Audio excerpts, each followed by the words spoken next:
Sa loob lang ng isang araw, mahigit 2,000 katao ang biglang nawala sa bayan ng Pagsanghan. Masyadong misteryoso ang pagkawala nila. Sa nagdaang gabi ay payapa at tahimik pa ang bayan. Ngunit sa pagpatak ng umaga, doon napansin ng ilang mga residente na may nawawala na sa miyembro ng kanilang pamilya. Akala nga nila may pinuntahan lang ang mga ito. Ngunit nagtaka ang lahat nang malamang halos lahat sila doon ay nabawasan ng miyembro ng pamilya. At ngayon nga, mahigit 2,000 tao ang naitalang nawawala sa kanilang lugar. Habang nagkakagulo at naghahanapan ng pamilya ang mga tao sa Pagsanghan, kasalukuyan namang ginaganap ang magharbong programa sa isang tagong lugar sa Biringan.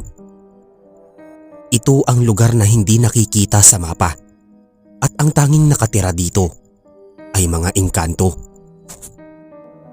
Taon-taon, iba't ibang uri ng pagdiriwang ang kanilang isinasagawa para sa selebrasyon ng magsagana at marangya nilang pamumuhay at ekonomiya doon. At tuwing magsasagawa sila ng selebrasyon, palaging may hindi magandang epekto yon sa labas ng mundo. Tulad ngayong taon, ang programang naisipan nilang gawin para sa selebrasyon ay isang digmaan o battle, kung saan iba't ibang mga halimaw at nilalang sa iba't ibang panig ng bansa ang maglalaban-laban. Sino man ang manatili sa loob ng ring, siya ang magwawagi at makakatanggap ng papremyo. At ang papremyo nila roon ay ang mga taong dinukot mismo ng mga taga-Biringan para dalhin doon. Sila ang magiging pagkain ng ultimate survivor ng digmaang ito. Walang kaalam-alamang mga taga-Pagsanghan na ang mga engkanto muli sa Biringan ang salarin sa panibagong kababalaghang nangyayari ngayon sa kanilang lugar. Ang mga nawawala nilang pamilya ay nakatakdang maging pagkain ng sino mang nilalang ang manalo sa digmaang ginaganap ngayon sa naturang lugar. Ang pinakamalagim na digmaan ay sisimulan na. Magsipaghanda ang lahat sa madudugong mga eksena na ngayon nyo lang masisilayan. Dahil sa pagkakataong ito, hindi na mga tao ang makikita nating mahihirapan o malalagutan ng hininga, kundi mga halimaw at nilalang na rin sa iba't ibang panig ng bansa. Handa na ba ang lahat? Masiglang anunsyo ng lalaking engkanto na siyang punong abala sa programang yon. Ubod ito ng tangkad, nakaputing kasuotan, kulay gatas ang balat at may kakaibang kulay ang mga mata. Sa paligsahang ito, 13 nilalang mula sa iba't ibang panig ng bansa ang maglalaban-laban para sa titulong pinakamabangis na nilalang sa balat ng lupa. Sino mang makakuha ng titulong ito ay malaya ring makukuha ang mga taong dinukot ng mga engkanto para maging pagkain. Hindi nagtagal, tumunog na ang kampanilya. Opisyal na ngang nagsimula ang digmaan ng Biringan City. Nagbukas na ang napakalaki at napakagarbong kurtina. Mula sa loob nun, dahan-dahang naglakad ang mambabarang. May dala itong tagdan at pinalilibutan ng mga bangaw sa bandang uluhan. Nagsimula itong maglakad habang sumasabog ang bagsik ng presensya nito. Nang makarating ito sa loob ng ring, sunod namang umarangkada ang pangalawang kalahok. Nanlaki ang mga mata ng mambabarang sa pagdating ng sigbin. Nanlaki ang mata niya, hindi dahil sa natakot siya, kundi dahil hindi niya ito gaanong makita dahil sa taglay nitong liit. Naglakad ng pabaliktad ang sigbin habang rumarampa sa entrada. Pagkatapos ay bigla itong lumundag patungo sa loob ng ring. Matagal silang nagtinginan ng mambabarang hanggang sa muling pumasok ang susunod na kalahok. Nagulat silang dalawa sa pagdating ng batibat. Pagewang-gewang itong naglakad sa entrada habang binibitbit ang napakabigat nitong katawan. Halos yumanig ang loob ng ring nang makatapak na ito doon.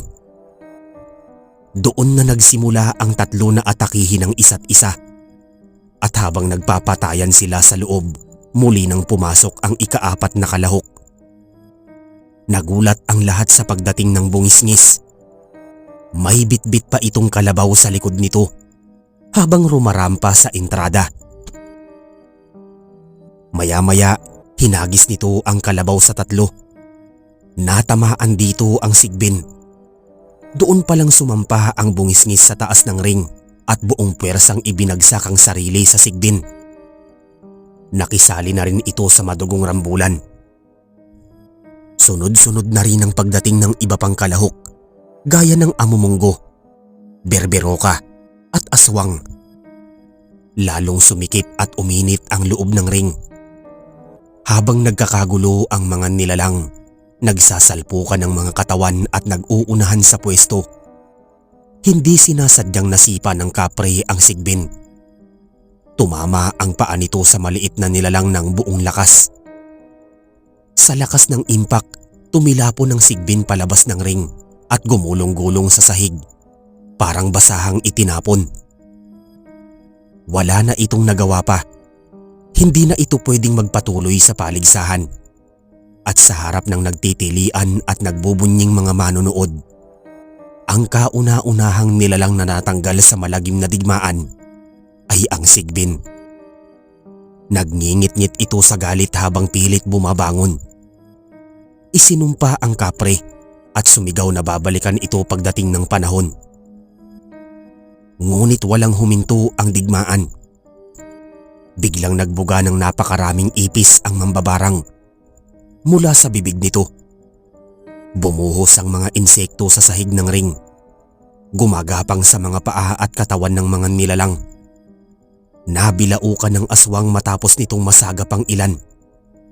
Napaatras ito habang umuubo at nagsusuka ng itim na laway na may halong gumagalaw na ipis. Samantala, nagpatigasan ng lakas ang amumunggo at bungis-ngis. Binubuhat nila ang isa't isa. Ibinabalibag sa sahig at muling tumatayo na parang walang nararamdamang sakit. Bawat bagsak ay may kasamang tunog ng nababasag na buto. Sa gilid ng ring, sinakal ng kapre ang mambabarang. Pilit pinipiga ang liig nito upang matigil ang walang tigil na pagbubuga ng mga insekto. Hindi nagtagal, nagpakawala na ng pambihirang lakas ang berberoka. Bumuka ang bibig nito at nagbuga ng napakaraming tubig sa loob ng ring. Umagos ito na parang baha. Pinangay ang mga insekto, dugo at putik. Sa sobrang dami ng tubig, nadulas ang mga kalaban. Kabilang na ang kapre na muntik nang bumagsak sa bigla ang pagkawala ng balanse. Dahil sa sobrang dulas ng sahig, dumiretso palabas ng ring ang mambabarang. Wala itong nagawa kundi ang gumulong palabas habang hinahabol ng agos ng tubig. Ito ang ikalawang nilalang na tuluyang natanggal sa paligsahan. Dahil sa nangyari, kumulo ang dugo ng kapre. Nagpakawala ito ng isang malakas na sipa sa berberoka. Tumama yun sa tagiliran ng nilalang. Napaluhod ito at napaigik sa sakit. Hindi pa nakontento ang kapre.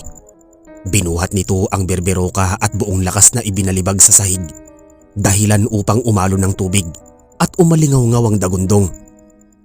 Ngunit kasunod nun ang biglaang pagbunggo ng bungis-ngis. Walang babala, walang atrasan. Tinamaan ng kapre ng buong lakas. Kahit matangkad at mabigat ito, natumba pa rin sa taglay na bangis ng bungis-ngis.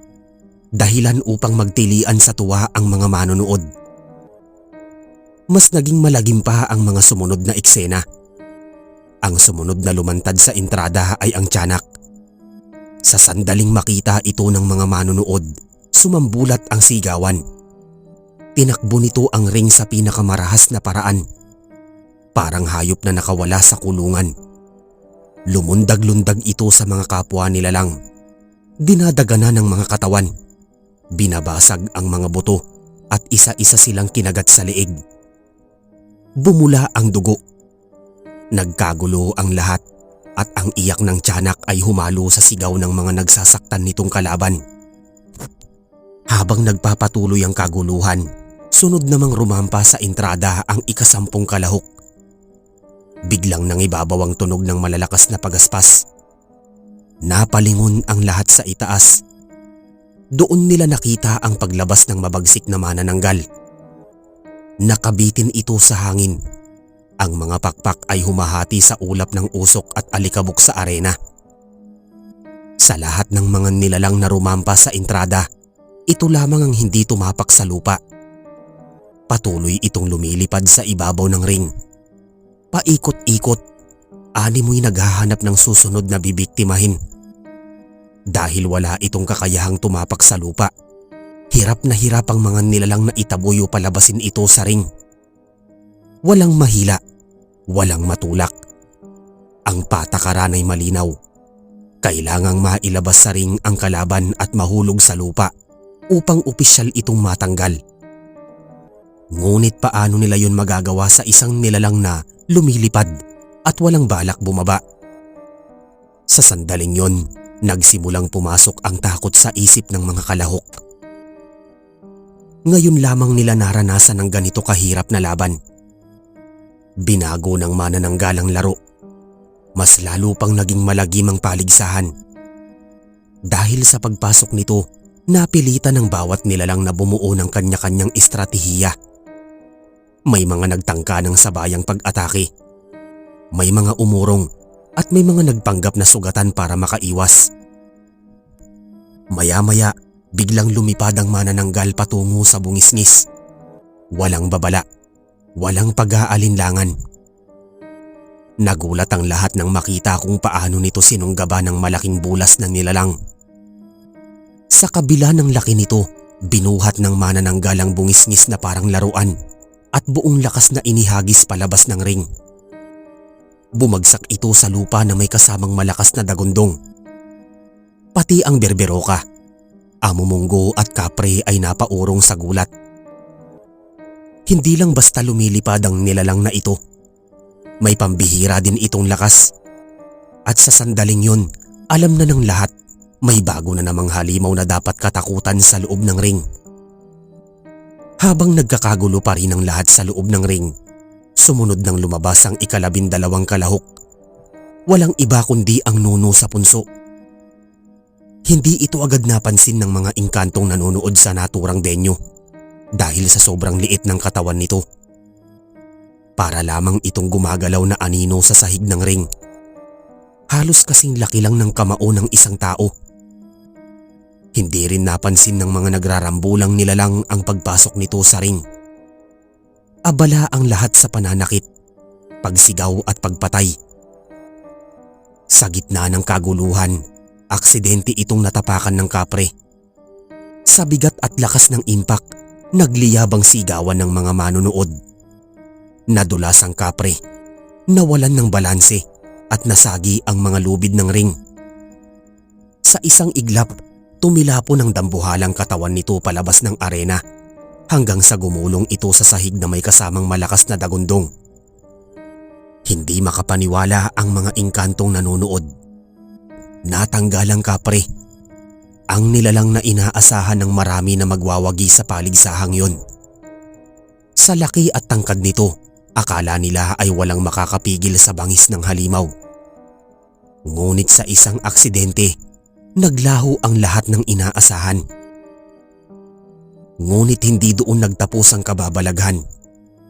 Dahil sa pagkatumba ng kapre, hindi nito namalayang dumikit sa paa nito ang nuno sa punso.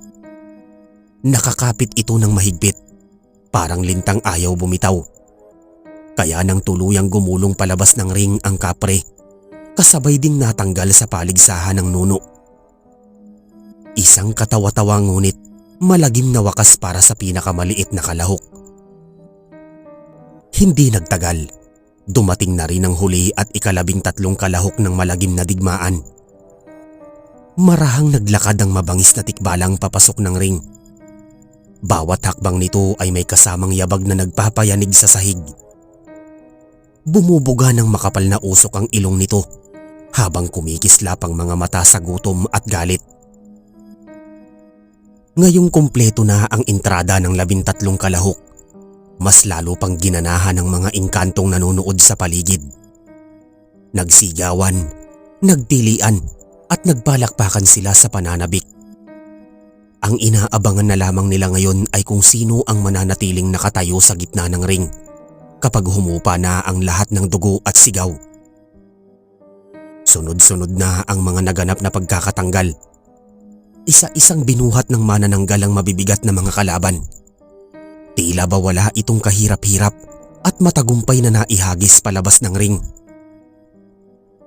Samantala, ginamit ng aswang ang pinakadelikado nitong sandata, ang panlilinlang.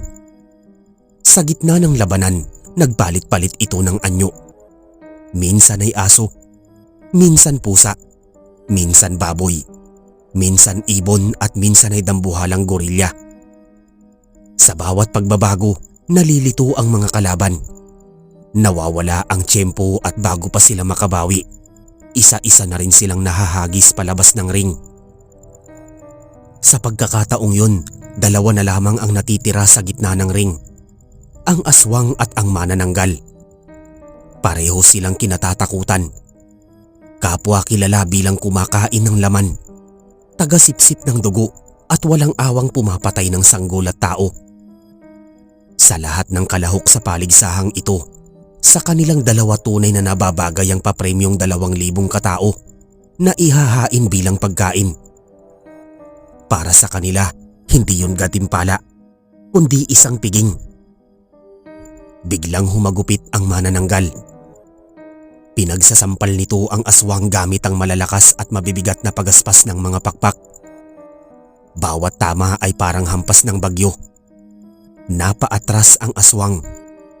Nagkasugat-sugat ang katawan. Napunit ang balat at tumilamsik ang itim na dugo sa sahig ng ring. Ngunit hindi ito umatras. Sa halip, buong galit nitong kinalmutang muka ng manananggal gamit ang mahahaba at matutulis na kuko. Napunit ang pisngi nito. Bumakat ang mga marka ng kuko at umagos ang dugo pababa sa bibig nitong nakanganga sa sakit at galit. Naging mas marahas at mas madugo ang kanilang labanan. Naghalong sigaw, ungol at tunog ng nababasag na buto ang umalingaw-ngaw sa buong arena. Nanginginig ang lupa sa bawat bagsak ng katawan. Ngunit hindi nagtagal, kumislap ang mata ng aswang. May nabuo itong estratehiya sa gitna ng kaguluhan. Sa isang iglap, sinikap nitong abutin at mahuli ang mga pakpak ng manananggal. Mahigpit ang kapit, parang bakal ang mga daliri. At nang makuha nga niya ang tamang anggulo, buong lakas niya yung pinunit. Isang nakabibinging sigaw ang pumunit sa hangin. Laking gulat ng mga manonood na engkanto sa sumunod na eksena. Sa pagkakaputol ng pakpak ng manananggal, kusa itong bumagsak sa sahig ng ring. Bumagsak na parang patay na bangkay. Nangingisay ang katawan, nagkikislot sa sakit, habang patuloy ang pag-agos ng dugo mula sa napunit na laman. Doon na ito sinunggaban ng aswang. Binuhat niya ang manananggal na parang walang bigat at buong lakas na itinapon palayo. Hanggang sa tumama ito sa gilid ng ring na may kasamang tunog ng nabasag na buto. Sa sandaling yun malinaw na ang hatol. Dahil dito, ang aswang ang idineklarang panalo sa malagim na digmaan para sa taon na yon. Siya ang nagwagi sa digmaan ng Biringan City. At ang nagwagi sa malagim na paligsahang ito ay walang iba kundi ang aswang. Siya ang ating kikilalanin ngayon bilang pinakamabangis na nilalang sa balat ng lupa. Masiglang anunsyo ng punong abalang engkanto habang nagtilian sa tuwa at pagkagutom ang mga nilalang sa paligid. Bilang gantimpala, hinatid na ang aswang sa silid kung saan nito kakainin ng tambak-tambak nitong papremyo. Halos maglaway ang aswang nang makita sa isang kulungan ang mga natalong nilalang sa paligsahan. Sa buong paligid naman ay nag-iiyakan ng mga taong bihag. Naging madugo ang sumunod na mga eksena. Halos masuka-suka ang mga tao nang makita kung paano dukutan ng puso, wakwakin ng tiyan, pugutan ng ulo at lapain ng aswang ang mga nakatunggali nito kanina. Nagkalat ang sariwang dugo at laman sa kulungang yon na tumulo pa sa itim na sahig. Lalong nagwala sa takot ang mga tao dahil alam nilang sila na ang susunod na lalapain ng aswang. Sa labas ng biringan, pangkaraniwan ng kilala ang aswang bilang nilalang na kumakain ng laman at sumisipsip ng dugo ng tao. Kilala din silang lumalapa ng mga sanggol, pati ng mga pitos sa loob ng sinapupunan ng mga buntis. Ito ang mga kwentong paulit-ulit na ibinubulong ng takot sa bawat henerasyon ng tao. Ngunit may isang bagay na hindi alam ng karamihan. Kapag kapwa halimaw o nilalang ang kinain ng isang aswang, may kakaibang epekto itong iniiwan sa katawan nito. Hindi agad, hindi biglaan, unti-unti, dahan-dahang lumalaki ang laman. Bumibigat ang buto at nag-iiba ang anyo hanggang sa tuluyan itong maging dambuhala na hindi na maituturing na pangkaraniwang aswang. Gaya ng aswang nakaharap nila ngayon. Matapos nitong lapain at tuluyang kainin ng 12 nilalang na nakaharap nito kanina, hindi na ito nagkasya sa dating hugis. Patuloy itong lumaki, lumapad at umalsa hanggang sa ang buong katawan nito ay sinakop na ang napakalaking silid ng palasyo. Ang sahig ay umuungol sa bigat nito. Ang mga pader ay tila ba nanginginig sa bawat galaw.